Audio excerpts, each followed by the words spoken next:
What is up, everybody? I am Chris Knight. This is The Real Review 3000 and The Gospel According to Chris. Now, if you're watching this, please do me a favor, really quick, smash that like button and share it out on your favorite social media site. If you're watching this after the fact, you can always put in the comments down below any questions you might have had, and I'm sure I can find some answers for you. And if you just like to talk bad to me, by all means, you can do that too, because I love those. They're great, those little love letters that say, why don't you shut up? It's just so nice. Anyways, yes, so tonight we have a very, very special person on. The person that I personally attribute to bringing me into the community. And so if you hate me, blame her. Anyways, that person is Merry Mayhem, and I'm going to bring her up right now, and we're going to talk for about an hour, and we're going to find out some stuff today. So here we go. How you doing, Mary? Oh, my fault. You're going to hell. I think you should know that. Well, like, you know, I've been told that. I was traumatized, I think, by that intro.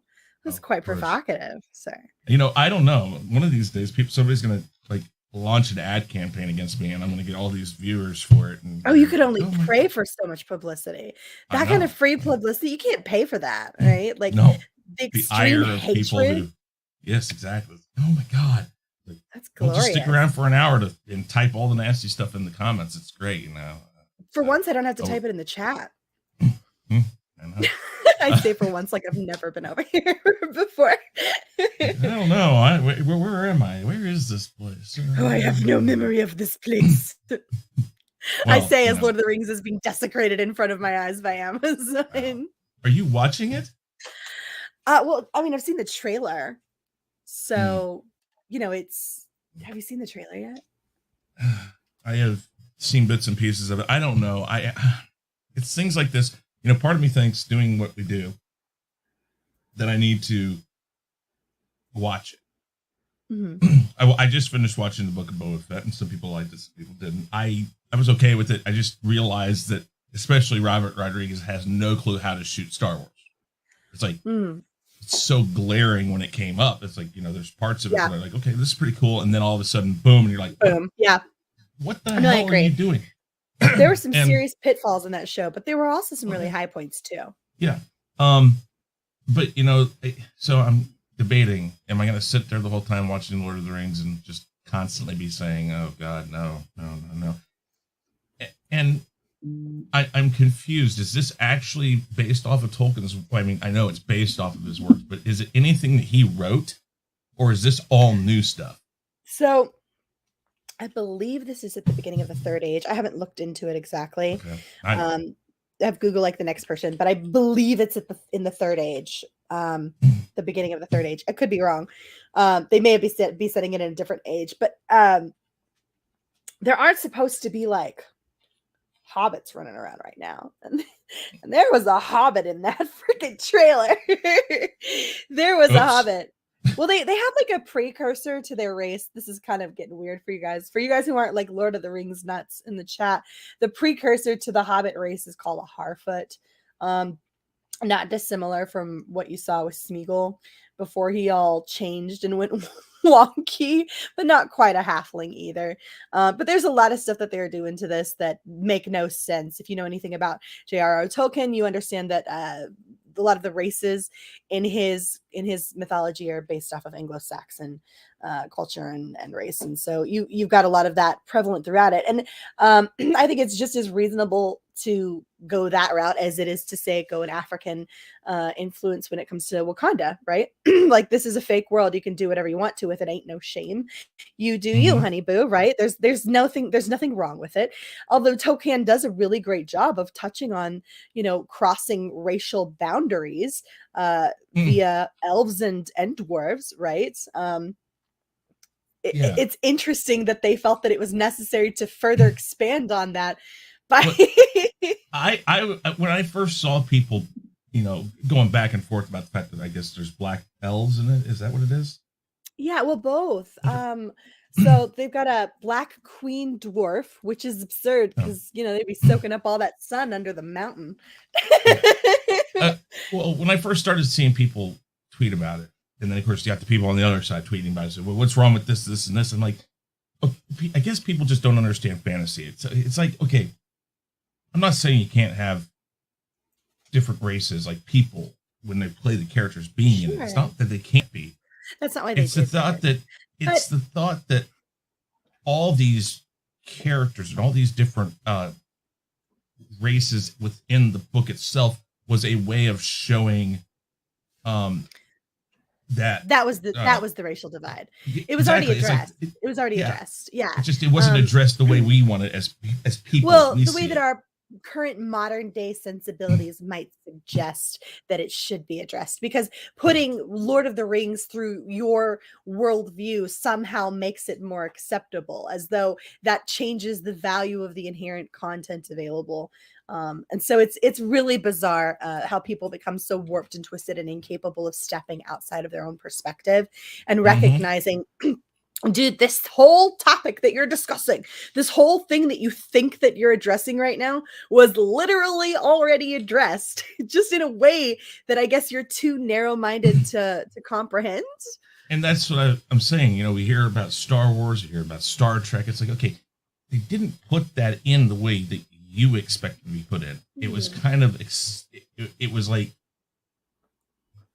it was kind of a way of saying, here it is, but in a way that's different. We're thinking ahead of time, you know, instead of having a problem between, I shouldn't say a problem, instead of having racial tensions between, let's say, Asians, African Americans, you know, blacks, whites, all that. Instead of that, we have Klingons versus the Ferengi, and we have, you know, the Tuscans against the, you know, and those different cultures are prevalent, and they're respected, and they're well articulated and presented in front of you, and you get an understanding of this culture laid out in front of you. Whereas J.R.R. Tolkien, he went an Anglo-Saxon route, right? And there's nothing wrong with that. There's absolutely nothing wrong with that, to have those cultures influenced by an Anglo-Saxon history, right? And to say that there is would be to imply that there is anything wrong with any culture ever being mirrored throughout mythology, or ever being mirrored throughout, you know, pop culture, right? Like that's to say that there's no place for it. Well, if that's the case, then Wakanda had no business being influenced by African culture, right? Like, and I think there's some level of patience. People do exercise a good deal of patience for like some cultural appropriation. Like, nobody really minded too much when you got a black Asgardian and Eldridge, you know what I'm talking about. Eldridge Elba, yeah. Idris Elba. Idris Elba, you know what I mean. I know. Even though I can't spit the words out. He was really cool, and he was really great on the role, and the eyes looked really cool. And we all sort of we sort of accepted that aspect, like, okay, so we'll let it fly here and there, because this Norse mythology is being presented by Marvel in this unique way, and they're doing something a little different, blah blah blah. But this is Lord of the Rings. This is Tolkien. This source material is older than your grandpa. Like have some respect. This isn't a comic book. This is literature. This is literature that we use to bring our children into the fold when it comes to learning how to read and engage on a cognitive level. And it's important, and it means stuff, right? So why would you sit there and toy with that as though it's acceptable for you to appropriate this culture in that way? He'd be turning over in his grave. So why is it that it's acceptable for black people to appropriate white culture, but completely unacceptable for white people to appropriate black culture? Someone explain that hypocrisy to me. It doesn't make sense. It does. I mean, that's kind of what we're going to talk about today. I think this is I want to say this is at least the second time you've been on this particular show, but you've been on several times. We've talked about a lot of stuff. I mean, we've been knowing each other now for probably 3.5 years. Well, so my anniversary for YouTube for 3 years was on the 12th of last month. So January 12th. So I've been on YouTube for just over 3 years, and we met about 4 months into my YouTube career. So we're getting close to that 3-year mark, you and I. And I would like to point something out, because we're going to get into a conversation I know later that's going to have me sound potentially it's going to be possible that people will perceive me as a bit hypocritical because I tend to rail hard against some things because I think some things really deserve to be railed hard against. And then other things I tend to be like, well, let's wait and see. I'm not really judging that so hard yet. And some people seem to have a hard time understanding where I stand on things. And your very introduction to me was that of a person who disagreed with you wholeheartedly, adamantly, but before I was willing to debate you, I brought you on as a guest, as an honored guest who was to be treated with respect and decency, and your opinion was to be, you know what I mean? Yeah. Give me just a second here. We got $1.99 super chat from Deranged Lunatic that says, hello, Mary B. Hello. Hey, Deranged. Nice to see you. Thank you so much. Thank you for the super chat. I greatly appreciate it. Let's talk about that really quick. So, for those people in this chat who may not know, or the people watching after the fact who may not know how we met, my friend, Sean Stackhouse, who lives here in Kansas City, had put something up. I don't remember the exact context of it. It was on Twitter, and it was about The Last Jedi.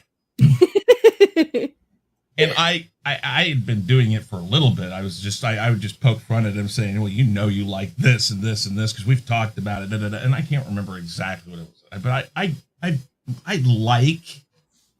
I use that word kind of loosely, much like the Book of Boba Fett. I like the Book of Boba Fett, but I admit the problems that The Last Jedi does have. And I think, first off, that's probably the difference between me and a lot of people back then, because The Last Jedi was a very, very toxic time for a lot of people. Oh, yeah. So whatever I wrote in there, you wrote back something, said, well, what about, or you were like, oh, and what if, I guess you're one of these people, or I don't remember exactly what you said. I didn't, God knows if we can go back and find it. Oh, God. Yeah, I know. Can you imagine? Very, no, we sure ticky-tacked a little bit, but it had an air of respect to it. We sort of, I don't want to say we went at each other, but we were clearly dancing around this vague air of antagonism.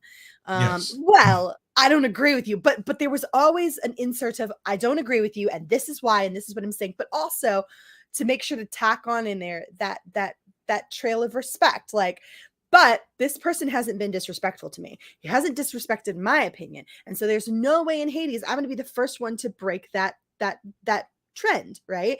And neither of us would do it. Neither of us would cross that line where we trailed off into that calling each other names, just going at each other, because both of us, I think, just sort of had this rule of, if it starts, it won't be me. I won't start it. I'll finish it, but I won't start it. Right. Yeah. And so neither of us started a fight, and we just wound up in what was a very respectful debate, which I won, by the way. I don't know if that debate can ever be decided, because what's funny though is I'll say this so many times, and you and a bunch of other people, and it's definitely slowed down, but every once in a while you get a tag that says, well, what do you think about this at Chris Knight? And I'm like, it's funny because it's always something like, like especially the Fandom Menace stuff. It was always like, well, the Phantom Menace doesn't like The Last Jedi, and you guys think this, and then people would tag me. Well, Chris Knight, what do you think about this? And I says, well, I like The Last Jedi, and I consider myself a part of the Phantom Menace. and like everything would go dead after that. It's like, oh. Yeah. Well, because that definition of the Phantom Menace was taken out of context, I think, on a pretty regular basis. It was never... it was never about a group of people who had banded together. It may have been a catalyst. It was certainly a catalyst for our community coming together and having a lot of what one might call echo chamber discussion about how awful this movie was and how much havoc it wrought across just fandom as a whole. But that was never a banner that we said, okay, so if you can't fly under this, you can't join us. Because I think we ultimately sort of decided that what was most important was the salvaging of the culture that we love, right? And even if you didn't mind The Last Jedi, even if you liked aspects of it, there were a ton of people who couldn't deny that there was something going on, something there was definitely an agenda taking place, and we were watching that unfold. And even if you enjoyed parts of The Last Jedi, you kind of looked around and were like, yeah, but something is amiss. And you were one of those people who were like, I don't deny that there's clearly something going on right now. Mm-hmm. And so we sort of opened our arms and we were like, well, then come on over here. The Kool-Aid's grape. And we'll put you over in the corner. We'll you're the little redheaded stepchild over here. We'll just come by every once in a while. You're definitely never allowed in the middle of the dog pile, but we'll let you hang around the fringe outskirts. No, like there's like a ton of us love you and have nothing but respect for you, and that's because you have nothing but respect for us, and that's wonderfully reciprocal. I believe that opinions make a person, and I believe that if you try to force your opinions on another person, that you're fundamentally trying to tell them, don't be you, be you, and that's not right. Right. I won't say that I can't disagree with your opinions or I don't like your opinions, because like if you're, and I'm not talking about you, I'm just saying in general, let's say I meet somebody who's obviously a racist. Sure. And they're saying things that they wholeheartedly believe inside. They exist. I know they do. I'm not going to sit there and say, well, you need to stop being you. No, I'm just not going to listen. I'm probably going to walk away and say, okay, I'm not going to do this. But they can have that opinion. That's their fundamental right. Now, I don't agree with it, and I never will agree with it. But, I don't think that it's my job to sit there and make myself to police other people. Exactly. Yeah. I can sit there. That's a good word, police. And like I said, that's kind of some of the stuff we had talked about in our messages. Talking about is we have to be careful about how we approach the things we talk about, be it Tolkien, be it Star Wars, be it Star Trek, any of these things.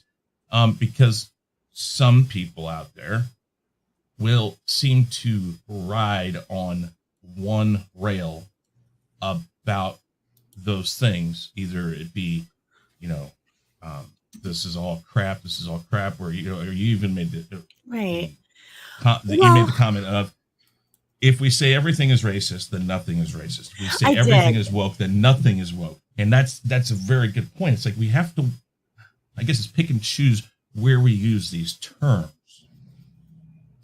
Is that? Well, I pick and choose is, I think, along the right lines. I think that it's important for us to try to be as objective as possible, and that's not always easy, right? And it's one of the reasons why you'll never see me sitting here pointing fingers at people, because I'm not in your heart or in your head, and I can't sit here and judge another human being, because I'm the first person that needs judging, right? Like I'm the first person that people could look at and point a finger at and say, oh, well, she's wrong in this way, or she's got a bad opinion about this or whatever, right? And so there are lots of ways that I'm going to come up short, or I'm not going to be objective enough about my own self to live above reproach, and I'm going to fail in so many ways. So I try to, if I can't be perfect, which I can't, then I will do my best to not expect anyone else to be perfect. So I never point fingers, or at least I try not to point fingers at people who I think are at least started out trying to do a good thing, right? At least in terms of this community.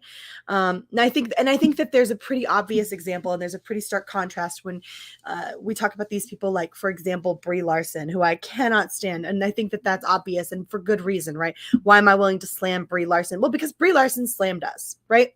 because Brie Larson actually attacked people. But I actually stood up for The Rock, Dwayne Johnson, the other day, even though I saw that there were quite a few videos and articles that say, oh, well, The Rock abandoned Joe Rogan. I was like, well, no, hang on. Like, it was brought to my attention. No, he didn't actually say that. You could infer that from what he said, but you would be doing just that. You would be inferring it. And maybe we should pause before we jump to conclusions all the time. And so my big thing here is that I think that it's really important for us to sometimes take a step back and ask ourselves, if we have placed ourselves within a mindset where we are so married to everything being awful and bad and terrible and the end of the world, that we can't notice something that maybe isn't so bad when it's staring us in the face. And you cannot tell me that that's not a mindset that happens to people. You cannot tell me that that's not a way some people can be. I've met these people. I know they exist. And again, I'm not accusing anyone in our community of being that way, but I do think that there are plenty of incentives. There's certainly incentives to have a doom and gloom outlook and to want everything to be awful. Money is certainly one of them. If your job is based off of, if you've built an audience and a career out of bringing bad news to folks, then you are absolutely incentivized to continue doing so. So my hope would be to reach out with my voice and suggest that, hey guys, let's use some critical thought here, because not everything can be awful, right? There are good things out there. I watched Encanto the other day. It's a Pixar movie, and it is genuinely one of the best movies I have seen in a long time. Oh, well, it's another Latino movie from Disney Pixar. Oh, why are they doing all these Coco British, or why are they doing all of these Colombian, Mexican movie? Why can't, you know what I mean? Like, there are plenty of people who would make that and have made that argument that why did they do Luca, right? Like, these, it's always about brown people now, right?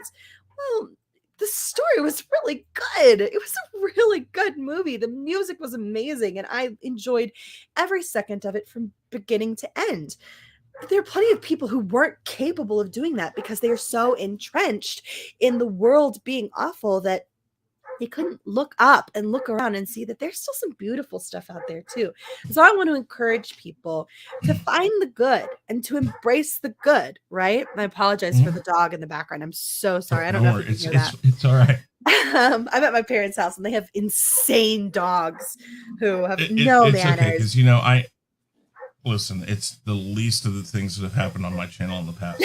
No, I know, but I try to be a professional. I've been doing this for 3 years. If I can't be a professional, then well, you know, dogs are dogs, and it happens. But I try to maybe say, hey, look, guys, you don't have to not do your job. You don't have to abandon, you know, commentary on pop culture in order to acknowledge that, you know, some things are not that bad, right? Some things are okay. Some things are quite good. And perhaps it's a good idea every once in a while to focus on some of that good from time to time. Really quick, $5 super chat from G Major. Thank you very much. He says facts and clapping about what you've been saying, and I totally agree with you. So I just wanted to get that up really quick. Sorry, go ahead. Oh, no. Just like, I would just encourage people to stop and take a step back and not assign epic failure to absolutely everything, or to be so quick to jump on it. I'll give you another example. This happened, and there were no end of people who were just absolutely wretched about this. Minnie Mouse is getting a brand new she's getting a brand new look. She's wearing spots and she's wearing navy blue, and she's the devil, and it's awful and it's terrible, and they've absolutely robbed Minnie Mouse of her normal pink stuff, right? Turned out, no, actually, they didn't take away her normal outfit. It was a stunt for Disney Paris and International Women's Month. She might wear it for a month. Calm down. It is not the first time Minnie has put on a pantsuit. It is not the first time she's worn a color other than red or pink. It is not the first time that she has deviated from the wardrobe that you're used to. Granted, the suit was ugly. I actually liked it quite a lot if it hadn't been navy blue. I actually thought it was really cute had it not been that awful color, right? But outside of that, it's not that big of a deal. This was a temporary wardrobe change. And to act as though women don't wear pantsuits is absurd. It's silly. I've been wearing them since the 70s. I'm not wearing a skirt to work. Go sit and spin. I'm wearing something comfortable. And the wonderful aspect about being a liberated woman, which is, hey, guess what? These are rights that I've already won, right? Women have already run. I am a liberated equal woman. I already wear pantsuits. Why are you acting like this is a problem? Like, that would be an actual step back to treat women as though we haven't been wearing pantsuits for 40, 50 years, right? Like, Mm-hmm. why would we do that? Why would we act like this is a big deal? That's silly. But people lost their minds over it. I think you make a very good point about a lot of this stuff, that it seems like more now than in the past, we're not as willing to go first, look at what it is, and say afterwards, okay, well, this is my problems with it. But there's also, I mean, here's the thing. Nothing is 100% perfect, and nothing is 100% a failure. Right. Even in movies that I think are horrible. I agree with that. Well, okay, listen. Even if I see a movie that I think, good God. Okay, yes, I understand that. There are some things. The Mario movie. Right. Okay. But at the same time, I can appreciate that Dennis Hopper took that part and just went so stupidly over the top that it's kind of hilarious how he does it. There's certain things I can get like a bit of enjoyment, or I can look at it and say, okay, well, there's this. I mean, to me, there's always one little thing somewhere that you could probably find. Either the music was good or this or that. But I think the important thing, what you're trying to say is let's go first with an objective, open mind, and then we can speak better on it if we watch it or if we really give it a chance. And look, there are enough real, genuine things out there for us to critique and genuinely go, okay, so this is really bad, right? There's enough of that out there that we don't need to blow things out of proportion and make mountains out of molehills, because there are plenty of really awful things happening to the culture that we love and to the houses that built us as people, right? So why become hyperbolic? Why? Well, like, I get clicks, right? And money, and maybe more than that. Maybe you're just entrenched in it. Maybe you're just entrenched in that worldview. And or maybe it really just does feel that way to you. And I get that. I do. I truly understand the mentality that tells you that the world is crumbling around you. But I would suggest that it is just that. A mentality, and that sometimes, just like it's important to pull yourself up by your bootstraps when you are down in a hole, and it's important to grab yourself and shake yourself awake and go, you can do this and you need to do better, right? And I'm not saying that you can always do that, but I truly believe that the vast majority of the time that's what we should be trying to do for ourselves.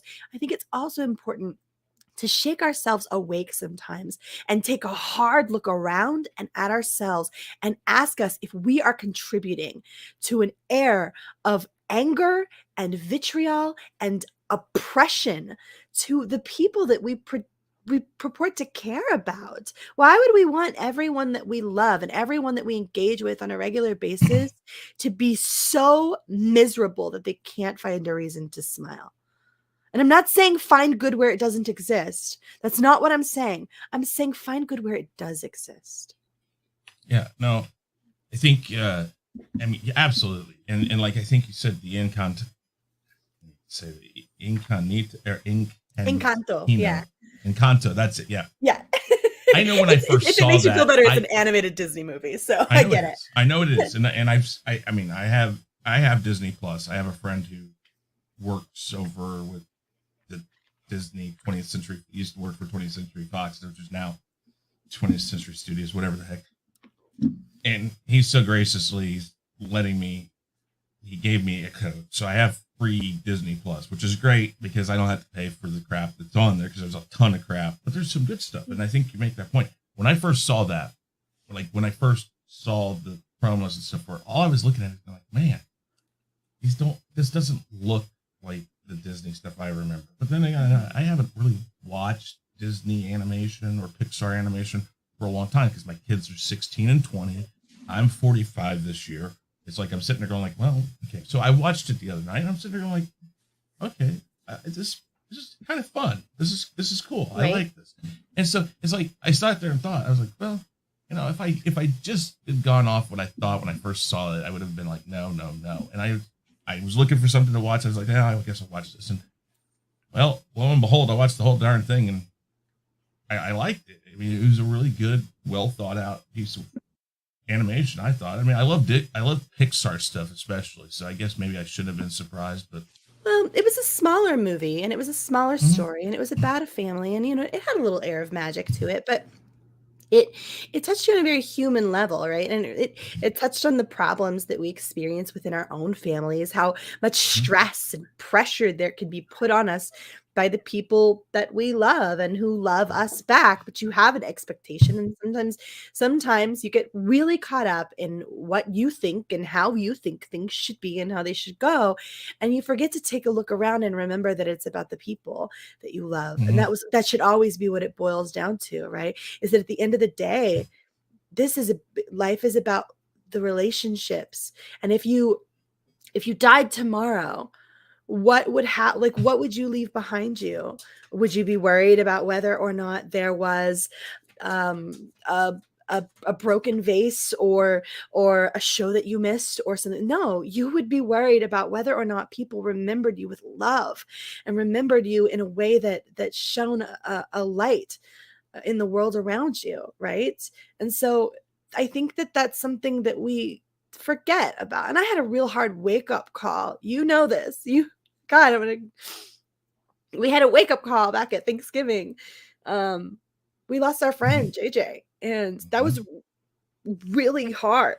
Really hard. Yeah, I think that's it. And you bring that up, and that's a very important thing. It's like, I think a lot of us, and I say it a lot, that there are a lot of people that you, myself, and even like Hanstar, for instance, and I'm sure Mandy, there's a lot of people that I met through him that I was like, I didn't even know they were on. Right. He interacted with so many people. It's so amazing that you find out. It's like, oh my gosh, how many people? And it does make you kind of stop and pause and think about those things. It was.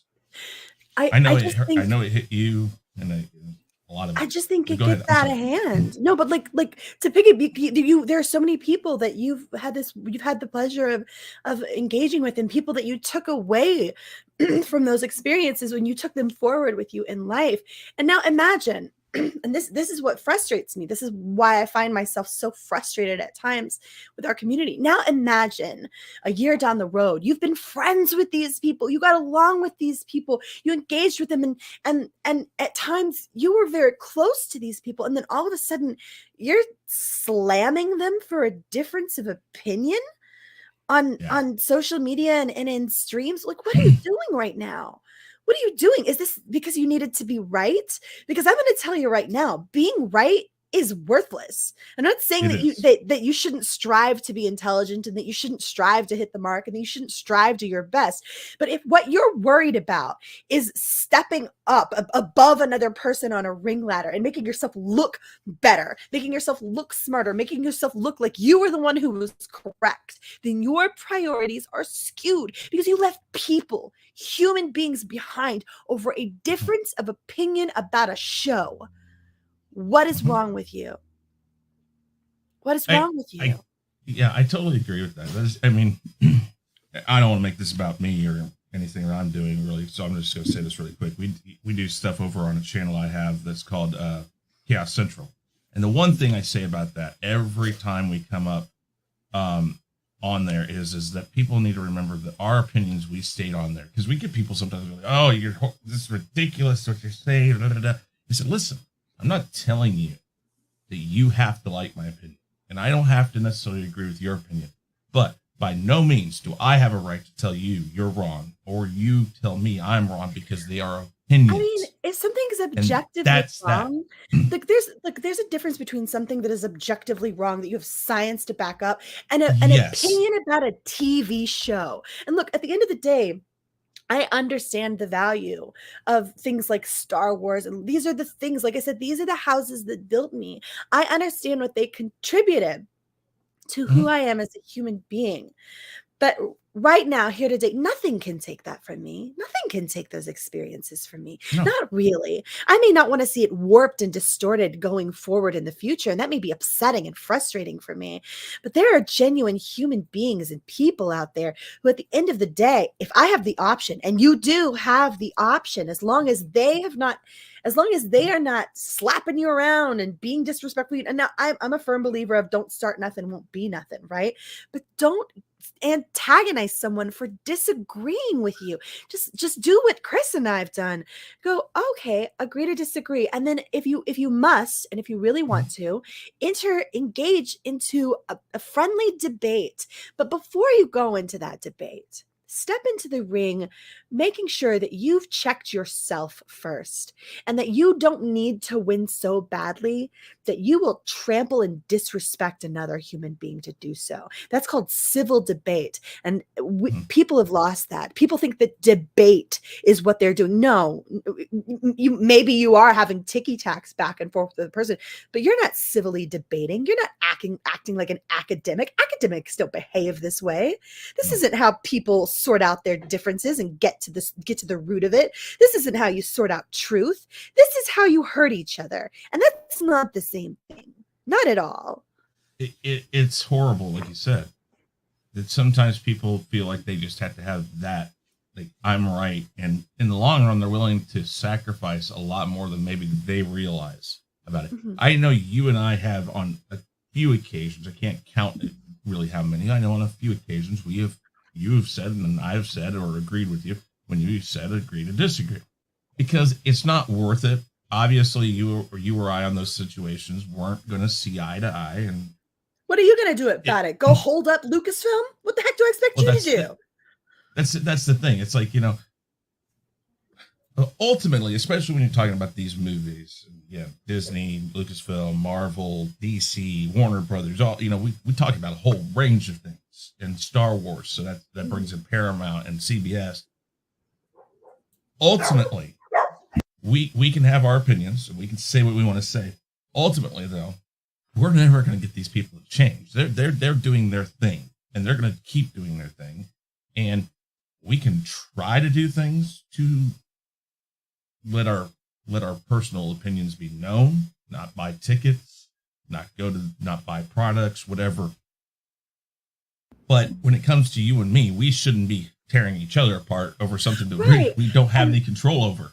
And there's a difference between some antagonistic jackhole stranger on Twitter that you don't know and you don't care anything about, and someone you were once friends with. You know this person. You spent time with this person. You helped one another. You promoted one another. You engaged with one another, right?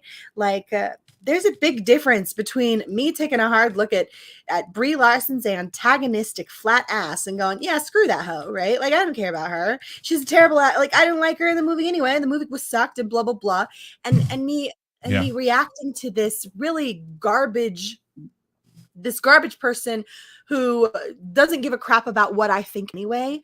And me turning around tomorrow and treating Chris like a piece of trash because we didn't agree about something. That's a different thing altogether. We're human beings. I thought we were human beings, right? Like, Chris is from my tribe. Chris and I, we're the same community. You're from my tribe. You are my people. You are my people. And short of you, like, I don't know, mailing me a dung bomb tomorrow, you will always be my people, right? Like, you're my people. I'm not gonna, but that's what I try to say. I mean, and I don't count myself outside of certain groups. The Chaos Central thing is a community, but it's a community within a community. There's a lot of little communities within communities. It's just like a city. You have a city, you have suburbs, you have little neighborhoods, but ultimately, what affects a city, be it crime, be it pollution, whatever, it affects everybody within there some way, somehow. So all these little fingers that go off from what we would call the core community go off into smaller communities, but ultimately it all comes back to a bigger whole part. And we should all look at it that way, that we are all a part of this group together. We should all be civil to each other. Yeah. And civility. What good does it do us if, for the most part, we all agree on most things, but there's 2 or 3 things we don't agree upon? What good does it do us in maybe our overall cause, where we're trying to get people to see, hey guys, we're just asking for better products from different places than what we're getting. And then if we have this infighting, we're not helping our case any. I mean, and it's a horrible thing. I mean, because I think you said it. There should be that mutual respect for the person that you're talking to. Yeah, exactly. Treat each other respectfully. And look, I'm not saying that there won't be disagreements and that there won't be rifts and that there won't be struggles. But here's how you pick your side. I'll tell you right now. Here's how you pick your side. You pick the side of the person who told you didn't have to pick a side. And if you're lucky, and I would hope this is how we would all behave, everyone will say that. Everyone will say, I don't want you to pick a side, because at the end of the day, I don't expect you to wind up ostracizing half of the people that you care about or more because of where I stand on something, right? Because of something that I'm going. And that doesn't mean that you can't lean on each other. And that doesn't mean that you can't hope someone will be there for you. But don't put people in bad positions, and don't talk poorly about other people unless you have a genuine good freaking reason. And I'm sorry, but disagreeing about a TV show, that's not it, man. That's not it. That is not it. Yeah. There are real issues out there, real issues that people have to face, real struggles, right? Like, and I've made no secret about it. I've been all over Twitter with it. My sister was in the hospital last week. She had more problems than I know how to count. She had to get a blood transfusion. It was scary. It was truly scary. She comes in here the other night and she's like, hey, I had a conversation with my husband about my will and what I want done if I die. And that really hit hard and home for me, because that was scary, because I had just recently made amends with my sister. I hadn't spoken to her in 6 years. There was a rift there for 6 years. I had not spoken to her. And suddenly I'm staring down the barrel of, oh my God, she almost died. And I had only started speaking to her again like 2 weeks before that. What have I done? Where were my priorities? I am so sorry. I am so sorry about that. It's okay. Where were my priorities, right? And like I get that that's a familial example, but these people in the community, we've been family to one another in many, many ways. And so it's really important that we remember there's a person on the other end. And if you are going after another human being for their perspective on Disney Lucasfilm, if you are attacking them over that, yeah, this ain't it, bro. This ain't it, bro. Agree to disagree. Maybe don't even have them on your show, right? Sure. Like, hey, man, I don't want to. I mean, if you don't want to debate them, don't debate them. You shouldn't have to do that. It's your channel. You do whatever the hell you want, right? Like, no one's saying that you have to put somebody on your channel, but don't go out and set out to ruin their reputation or attempt to slander them. Difference of opinion. You're an adult. Act like one. Have some damn decorum. And this is coming from me, Merry Mayhem, author of Shenanigans. You have any idea how much shit, exactly how much shit I get into. This is coming out of me. But at the end of the day, if my mama didn't raise a piece of trash either. Like, I know how to act silly and have fun and be ridiculous at times, but I'm also a lady, and I also respect decency and human beings and people around me. I'm probably in a soapbox, but that's been my jam lately. Is like, hey, I don't know where I stand on some stuff. I know where I stand on some other things. I know I don't stand with some things and hate some things and really love some other things. And I got some ideas and opinions that are all across the dang board. And the odds of everyone agreeing with me on every single one of my positions are slim to none. I don't need you to. I'm secure enough in my opinions, or lack thereof, to not need you to validate it. I'm good. Can we still have coffee later? Exactly. I think that's the important thing is that you can walk away from something and say, okay. And like you said, there are certain things that when you don't agree on them, it's obvious. And I think we walk into this a lot. And I when you deal with the public, like I do, I work in a public situation. I walk around. I hear things that I don't agree with, but I'm not going to walk up to this guy and say, or this woman and say, horrible thought, you're wrong, you're wrong, you're wrong. No, I just walk on. I'm like, okay, I'm not going to approach this because obviously I don't agree. I'm not going to get it. Listen, people aren't always going to see it your way. And if they don't get it your way, it's not worth it. Some people, and I think it's an objective thing when you're going through things, that you can talk to somebody and start to hear in them, oh, okay, well, I've never looked at it that way. You can start to hear maybe that they're listening to what your side is, and you can then work in some more that maybe you can kind of get them to see more of your side and not necessarily come over to your side, but at least be in agreement that, okay, you do have some good points. There are those moments, but I think that's an objective thing. When you're listening to somebody, you can tell that your thoughts are getting them to see more. And I think, I mean, there's lots of different ways that works. I can't give you an exact example, but I think that certain times you just know when you're butting those heads, and you just know it's just like this. There's no give or no take. It's like, I'm on this side, you're on that side. End of story. There's only so long you should let that go. There's obviously never going to be a point where you both get to someplace and go, oh, okay, I see that now.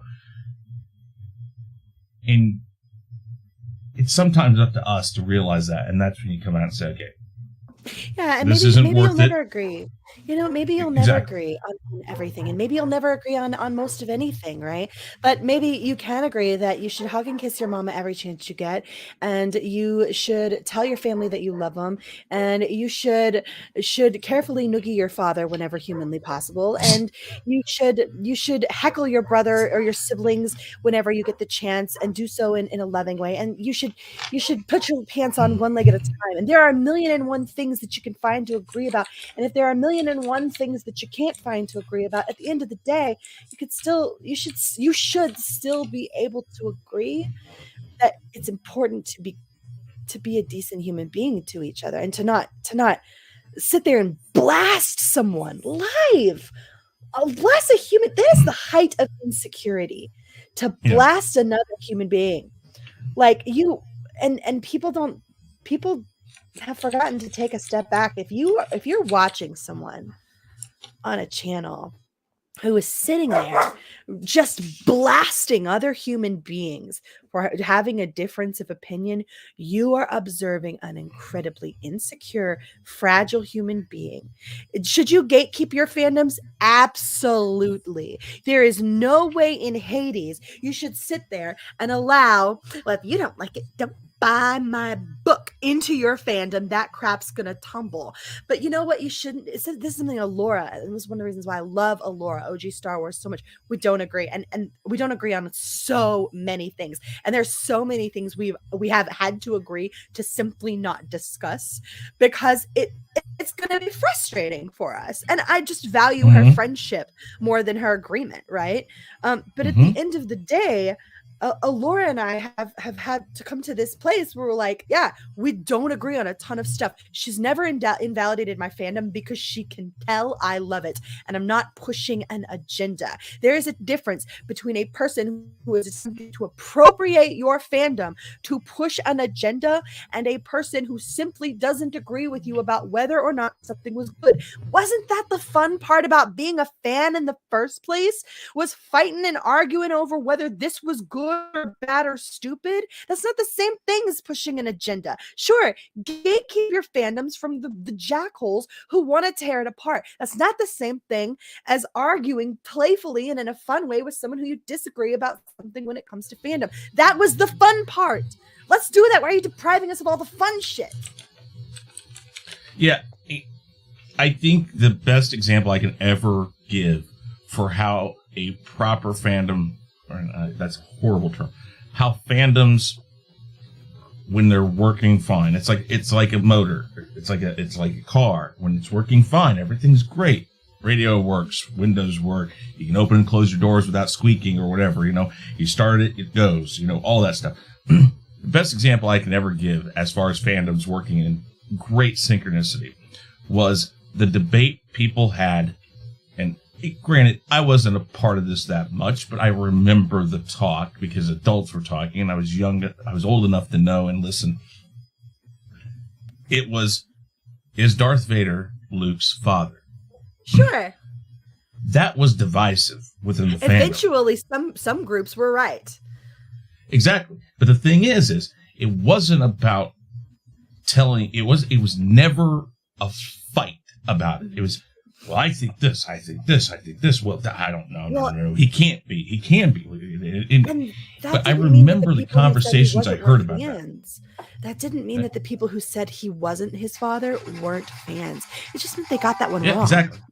But that's what I'm saying is that was a great example of how fandoms working in synchronicity work, because I don't remember anybody really trying to tear people up. And granted, different times. We got YouTube now, we got Instagram, we got Facebook, we got Twitter. We got different times in a sense, but at the same time, people talked more face to face. So there was still that interaction between the fans. Yeah, but everybody was still there when Return of the Jedi. When Return of the Jedi came out, everybody was there because we all wanted to find out, is it not? Well, we all came back to Return of the Jedi because we thought Rey was, going to be something. We spent, 2 years theorizing, and as much as I had hated The Force Awakens, I came out angry out of that theater.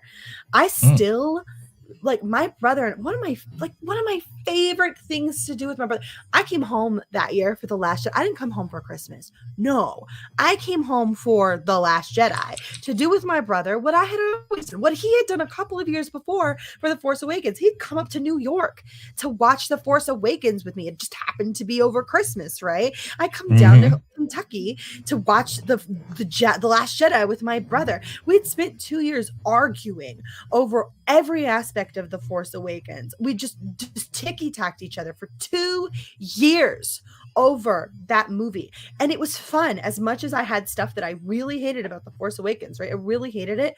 And then all of a sudden, here's the difference. Here's how you know the difference. When the dialogue stops, when the discussion stops, when my brother and I came out of the Force Awakens theater, we were talking to each other. We were arguing with each other. We were engaging with each other. When we came out of the Last Jedi theater, dead silence. We were quiet for a 45-minute trip home. All right. We drove 45 minutes to get to a theater up in Louisville to go watch this on opening day. It was exciting for us. 45 minutes of silence in the car on the way back. We didn't know what to say. It was broken. It was irreparably broken. And we didn't know what to say to each other. That's how you know it's a problem. When you can't talk to someone who this is your favorite thing to do with, is talk about this stuff, right? We used to argue over stuff about Star Wars all the time. It was my favorite thing. Then all of a sudden, bam, no conversation. Argue with people in a playful, fun spirit. Please, it's fun. It's one of the best parts about being a fan. But don't treat each other like they're dirt. I've never treated my brother like he wasn't a Star Wars fan because he liked The Force Awakens. I've never treated him like he wasn't a Star Wars fan because we disagreed about stuff. That was one of my favorite things about my brother. And I always considered him a Star Wars fan despite us not being able to agree about so many things. Because they knew he loved it. He wasn't pushing an agenda. That's the difference, guys. That's the difference. Phil TMT says The Force Awakens was the best movie of the sequel trilogy. The other two low bar. May have had their good moments, but overall they were You know what's funny though is that's not necessarily saying anything good. It's a low bar. I get it, Phil. Like that's like, yeah. It's not an untrue statement, but it's just a really low bar. Like when it came to the The Rise of Skywalker. I remember the best thing I could say about that movie is that it is, in essence, to me, the most Star Wars looking, but it is a mess. But I there were moments when I watched the way that it was filmed, the way that they shot scenes and stuff. I sat there and I was like, it kind of feels like Star Wars. But what are they trying to say? Right. I mean, well, you don't have anything if you don't have a story. So aesthetically speaking, Star Wars is more than an aesthetic, right? Yes, it is. Absolutely. And so if you, and I'm not saying that that's not an important aspect of it, because certainly it absolutely is important that aesthetically speaking, it look, love you, babe. It's not saying that it's not important to have an aesthetic and that you should strive for that, obviously. But I've seen fan films that couldn't quite get there, that had the heart of Star Wars oozing out of them. Mm-hmm. So, like, you can tell, you know the difference. And I don't have to, like, every one of you in the chat, I see you, by the way, guys, I see you, and thank you for being here. Every one of you, you know what I'm talking about because you feel it. And I can't describe it any better than that, but you know what I mean when you're watching that video that you just saw for the first time, right? Like this fan film. There's been a couple of them. There's a Han Solo one and a Kenobi one, but I can't remember his name, but he's so great. He's the guy who did that Robin Williams clip that got pulled not long ago. I don't remember his name, but I remember watching it, and you know what I mean when you see that for the first time and you're riveted and you're entranced and in awe, because all of a sudden you've been dragged back to this place where your heart stays, where a little piece of your heart is always going to be. And so it's like meeting an old friend that you haven't seen in so long, and you embrace it, and you're just an inescapable smile just inhabits your face, and you're a kid again for a few moments, because you know where you are and you're home, and this is where you belong. And the aesthetic has not nothing, but it you can do it with story and without aesthetic. You can't do it with aesthetic without story. You have to love Star Wars, and people who love Star Wars recognize it. They see it in the DNA of what they're engaged with. Yeah, I'm just now going through the whole row of movies for Star Wars, and I'm on The Last Jedi right now. And I'll finish it up with The Rise of Skywalker. I'll make it all the way through. But I do it because I feel like it's better for me to do that and continue to see something. And I'm going to say this in a way, and maybe this is why I like The Last Jedi. And again, I use the word like. I don't know if I can use a better word than like. It's like, I'm not like, oh my God, that was such a great movie. It's just, it's Star Wars. Maybe like you said, it's that, it's like maybe, you see somebody from high school that you used to be best friends with. And then you see them at your 20-year anniversary, and you're like, man, there's just something off. I like you still, but there's just something off. Well, they're not the same person. Exactly. And it's like, but that doesn't make me hate you.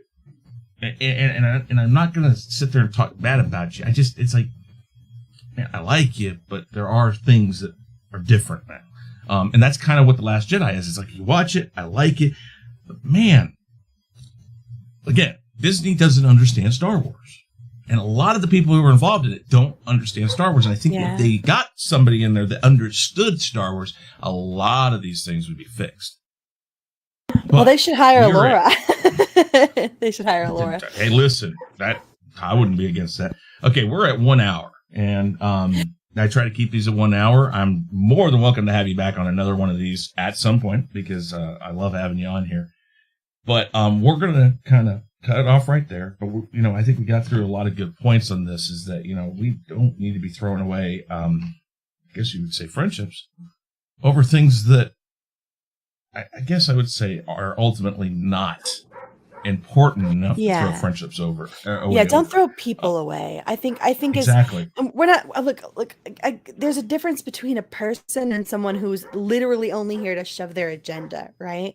Like, just don't throw people away, because you never know what. Like, especially you embrace those weirdos, man. Embrace those weirdos who disagree with you. They bring something to the table that you don't possess, and you want that perspective. You're going to need to, if you're smart, you're going to want all the brains around you can to pick. You're going to want to pick them brains, because at some point there's going to be something you don't quite know what to do with. You don't know how to think about this one. You don't know what to feel about that one. Let me pick this brain here. Let me pick this mind that doesn't quite work the same way mine does.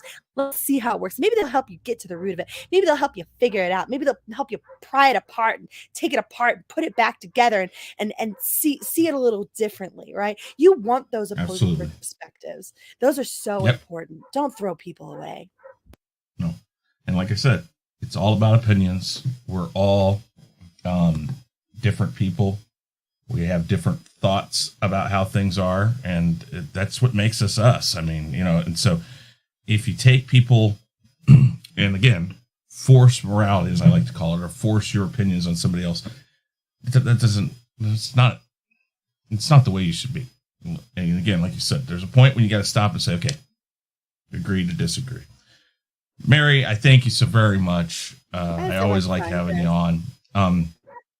And we'll figure out another time. I know, because you're always busy. That's why, I do the wheel of names, which I'm going to bring up here in just a second.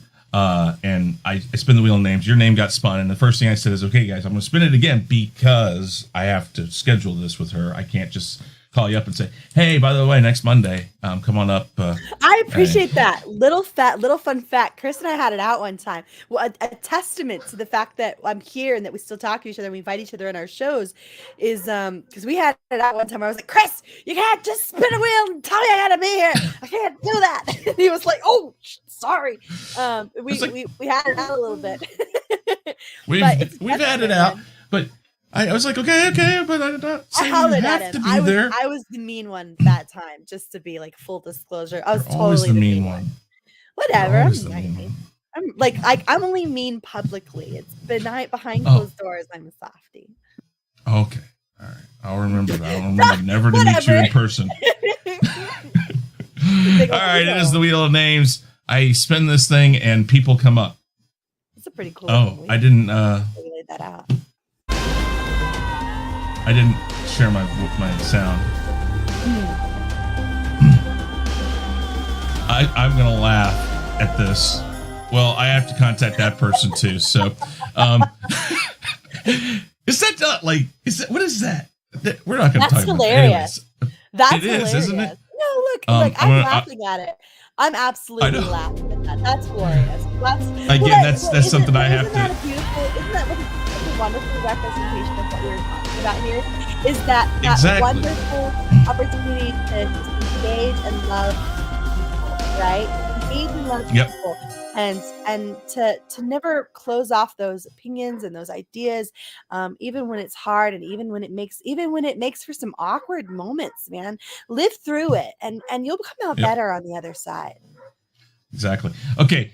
Stephen Walton, that's going to be the person, and it won't be next week or maybe not the week after. I'm going to have to schedule these out because I got a couple people that we had to back up on because I had a couple weeks I had to take off. So with that said, though, I will contact those people and we'll figure that out. But before you go, I was going to say before I go, can I tell the Austinator, dude, you just made my day. Man, you have just made my day with all of your really sweet comments in the chat, and thank you so much. I appreciate it. If you haven't already, guys, hit that like button, please. Austinator is a really great guy. Hey, Glenola, what's going on? Or Glenola, I'm sorry, I can't talk. What's going on over on Twitch? Thank you for checking this out. I appreciate it. Austinator's a really good kid. He's on a lot of stuff I do, and he's a great kid. Open-minded, willing to talk about things, much like what the things we talked about. Great person to throw ideas off. Doesn't always agree with you, but can always walk away from it and say, okay, well, you think this way, I think this way. And cool. It's a great thing. That's nice. And he's a younger kid, so it's great to know that younger people are able to do that. Something to take forward. Oh, that's nice to hear. That's nice to hear. Yes, exactly. It's not my world anymore, man. I'm mid-30s. I'm on my way out. I'm already old meat according to most people. I'm not kidding. I'm slap some folks. It's not my world anymore, man. So that's beautiful. I love that. Why don't you tell everybody really quick about your channel and your Twitch really quick? I have all your links, or at least the links that I got your Twitch, your Twitter, Appreciate and that. Your YouTube down in the comments or down in the description box below. So guys, check that out. But I'm going to let her talk about her stuff really quick and just tell some people what you're doing, what you got going on, and talk about the Babedom Menace, all that stuff. Go ahead. Well, oh man, there's just so much. And I want to apologize for the anarchy in the background. You guys have been so sweet to sit through that. I can't go out there and beat my dad's dog with a stick. So we'll have to do the next best thing and just ignore it. But no, you guys can find me just literally like all over the place. I'll be on Twitch a little bit later here in a little bit less than an hour. You'll find me over on Twitch. I'm going to be running some community Fortnite, which means I welcome others to come play with me. It's really not about winning, although I will micromanage the group. It's really not about winning so much as it is an opportunity to kind of engage with other people and just kind of hang out, have a good time. Maybe I'll throw back a shot of vodka.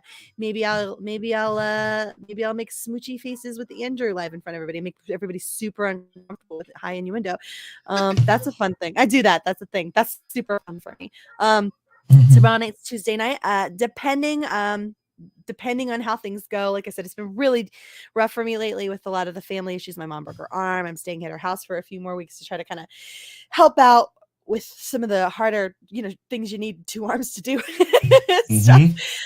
So I presumably will be on the High Council tomorrow night. I'm really hoping if everything sorts out a little bit over there on World Class Bullshitters. So make sure you head on over that way tomorrow, Wednesday Night Mayhem, where I'm lining up guests now, but I think I have it figured out. He'll get back to me. And then of course Saturdays I do Shenanigans, where you guys can come check out the absolute anarchy that is Shenanigans. That's a ton of fun. You guys are missing out if you don't catch that stream. That's a ton of fun. Guys, do check that out. And not this Saturday, but next Saturday I will be on there. What was that? Drunk white chicks. Drunk white chicks. And occasionally, I know it's not all the time, but occasionally we also do Merryoke over on your channel too. Every once in a while. Every once in a great while. I was working on a song earlier, Chris. I was. What song?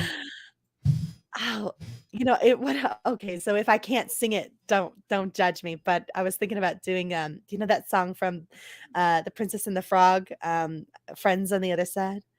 Friends on the other side. I was fiddling with that. You do it? I think I could. I got voodoo, I got hoodoo, I got things I ain't even tried. So look for it soon, guys, because if she's trying out a new song, she's ready for a Merryoke coming up when she can. They might expect stuff now. Don't do that. No, I think I even put down there I don't know. I mentioned Merryoke, but I don't say it like it's every Friday. But the like Shenanigans, I say it's every Saturday, and all every that. Saturday, and I forgot to put Wednesday Night Mayhem in there. Oh, that's all right. I'll put that in and there. Then I also do the Babedom Menace.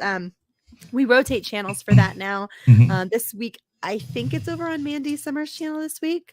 So keep an eye out for that. We'll make an announcement probably sometime early Wednesday to let you guys know which channel we'll be on. If it's not Mandy's, it's Eris. I'm just not sure. I'm not looking at the chat. So come check that out. It's again, definitely guys. or drunk. Well, Lorena never gets drunk, but even if she did, she's not a drunk white. Nor is Alora. Damn it, we got too much diversity in our panel. What are you doing? You're not supposed to be like that. My bad. Anyways, I really appreciate you being here. I appreciate everybody that was in the chat. Lots of you guys appreciate all the comments you made. I want to thank Austinator and Jason Lee Tucker for helping me with the bot explosion we had early on. We took care of that. It happens, and I don't care because that's all right. Because I call it whack-a-bot. It's like a game show. So $1.99 super chat from Comic Chat. Danny, thank you very much. Ask Chris to sing Living in America. So he and a couple other people I do streams with did a quick karaoke night, and I came on there and I sang James Brown Living in America, and they got such a hoot out of that. So what can I say? All right. With that said, I want to thank everybody that was in the chat. I want to thank Mary. I just realized my mic was muted while I was literally talking to you. I was like, are you going to do it? He sent you a super chat, Chris. Well, I will do it at some point. Oh, okay. Listen, I will do it on the next Merryoke. I will promise to do. What? Denying that man a clip. I see how you are. Oh, no. That stream's still up someplace. He can get the clip if he wants. I mean, and it doesn't, you know me, I'm like, okay, fine, take the clip. I don't care. I think I did a great job. But I want to thank everybody for being here. Mary, thank you so very much. Make sure Twitch. What are you doing on Twitch? You're doing Fortnite? We're going to be doing Fortnite this evening. Okay. And then I'm hoping to pick up Mario Kart again here soon. They're going to be adding some new tracks to Mario Kart 8. So looking forward to that. I need to come on and play with you guys on that.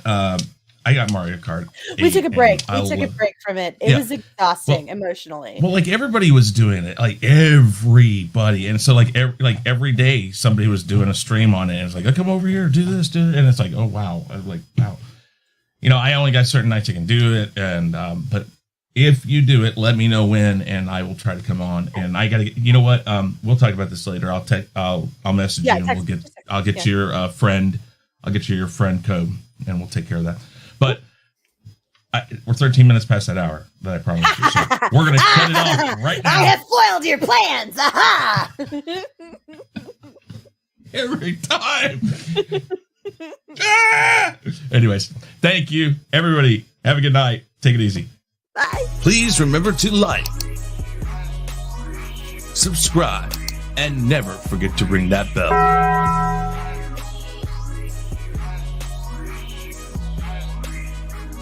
Follow Chris Knight and The Real Review 3000 on these platforms. For email and Patreon, see the description box below. To reach The Ego, use the Twitter handle @TheEgo5150. We would like to thank the generous members of The Real Review 3000. Those members are JJ, aka Sithlord 3827, Anzo of Bigger Ford Entertainment, Yvette, Sean Stackhouse, Captain Trek, Jesse Ritchie, and Abraham Morales. Thank you for your support and donations that help us at The Real Review 3000 bring you, the viewer, better content. For information on how to become a member, click the join button below.